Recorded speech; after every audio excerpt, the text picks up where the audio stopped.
Баршаларыңызға ассалаумағалейкум. Бүгін Дубайдағы блогты бастайық. Бұл жерде біз аэропортта келе жатырмыз. Алматыдан Дубайға қарай ұштық. Fly Dubai самолетмен бірге гостиницаға келіп, метромен Буш-Халифа және де Дубай молға бара жатырмыз. Жолда терезеден көріністерді сіздерге көрсетіп отырмын. Бұл жерде машина салондары өте көп, өйткені ең әдемі, ең люкс машиналар осы Дубай қаласында бар.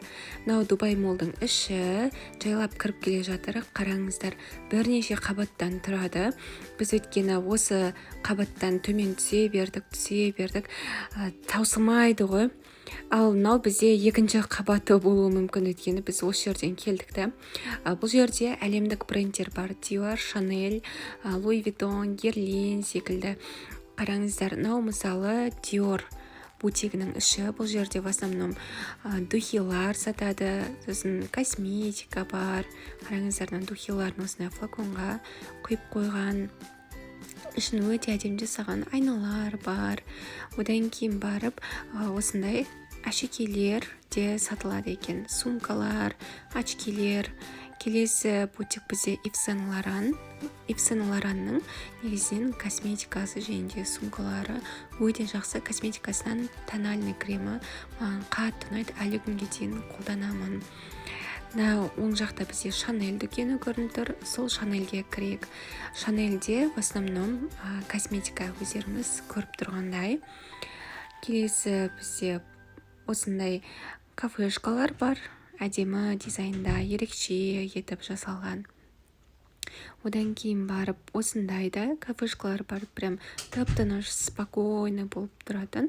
Өзіңіздің тірліктеріңізбен айналысасыз немесе әңгімелесуге өте керемет жерлер.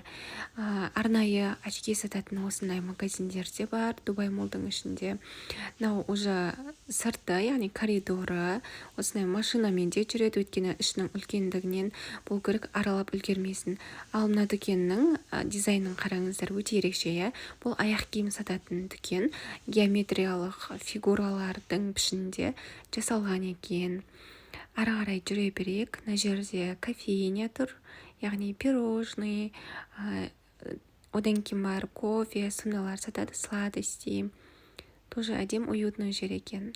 Жер бұл адамдар демалып отыратын, тынығып отыратын жерлер. Бұл тынығып отыратын жер. Қараңыздар, интерьері өте әдемі екен.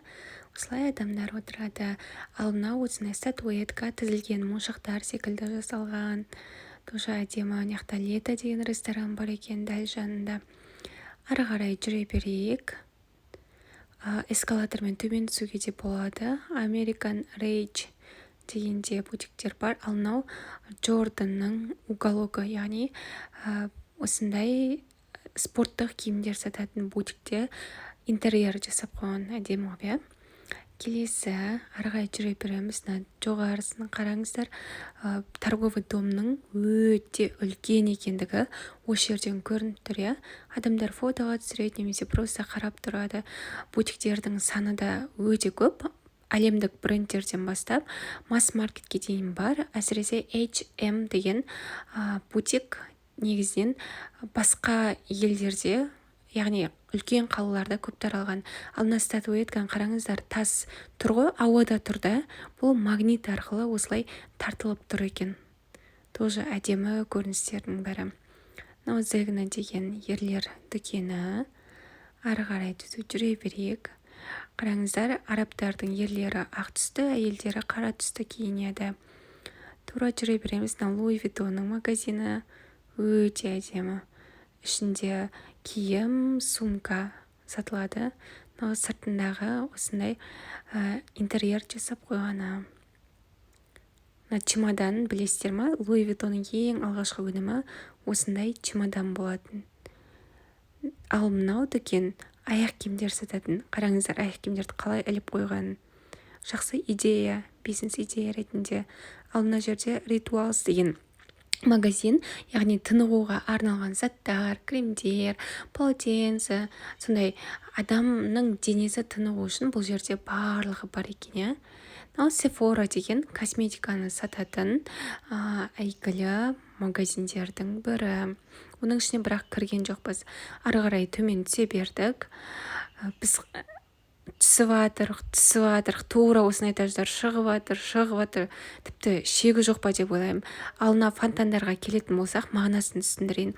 Бұрын арабтар мұнайды таппай тұрған кезінде ер адамдары отбасын асырау үшін теңізге түсетін болған. Құлап тұрған адамдар, ер адамдар, яғни теңізге осылай сүңгіп, жемчугтарды іздей бастаған. Яғни олар арқылы отбасын асырау үшін, бірақ бір кезде қатты жарық түседі де олардың көздері көрмей қалады.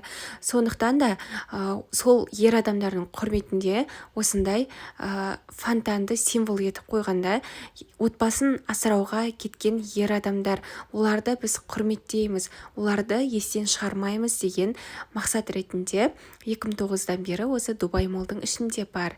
Видеодағы бізде тамақ жейтіндер, Бурак деген инстаграмда көп үлкен тамақ істейтін бір жігіт бар, күліп түсетін. Соның магазині осы Дубай молда екен. Кешірім сұраймын, рестораны. Келесі бұл жерде посуда сататын магазиндерде бар, өте әдемі посудалар. Бағасы әрине жоғары болады, өйткені брендтен құралған торговый дом болғандықтан. Кико Милана, яғни Қазақстанда қыздары бұның помадасын көп қолданады. Сапасы өте жақсы, производствосы Италия. Джорданның магазинінде бар. Пума, яғни спорттық киімді жақсы көретін адамдар үшін де неше түрлі өзінің қалағанында заттар тапса болады. Бұл аяқ киім дүкенінің іші, қараңыздар, бәрі аккуратно орналасқан, консультанттар жүреді везде, бәрін түсіндіреді, бизнес-напряжение, бәрі спокойно жүреді. Адамдары, негізі Дубайдың адамдары өте жақсы, сыпайы.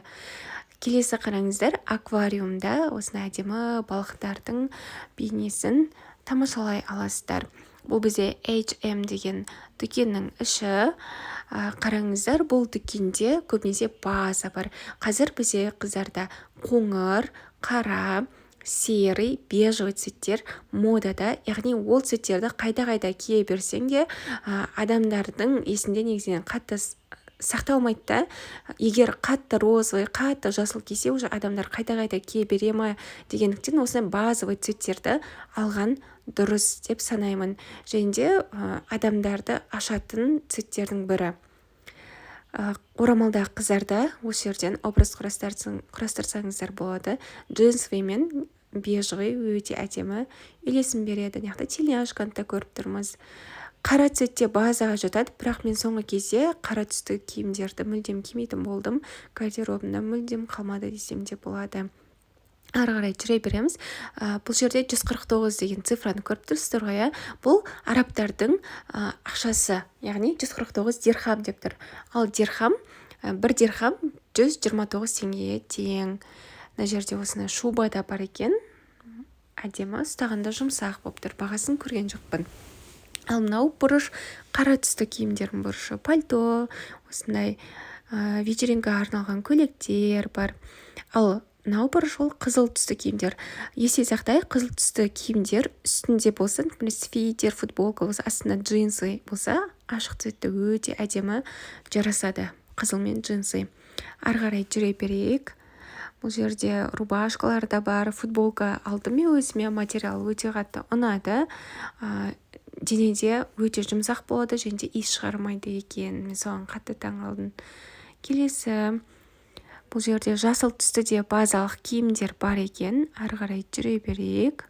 Рубашкалар, пиджактар. H&M деген дүкен әлемдерде осындай үлкен қалаларда бар да, кіруге кеңес берем, өйткені күнделікті киюге арналған киімдерін отан десем де болады. Ал мынау H&M Home дегеннің іші, үйге арналған заттар, постельное белье, кровать, полотенце, тіпті жастық та сатады. Ал мынау қараңыздар, қандай дүкен деп ойлайсыздар? Сенбейсіздер, бірақ бұл детский аяқ киім сататын дүкеннің іші. Дизайны өте әдемі, қараңыздар, геометриялық фигуралармен ерекше етіп жасалған. Ата-аналар осылай баласымен отырып киіп көреді, және де балалар ойнайтын осындай да бұрыштар бар екен. Өте креативно. Сөз жоқ. Дубайға келіп көптеген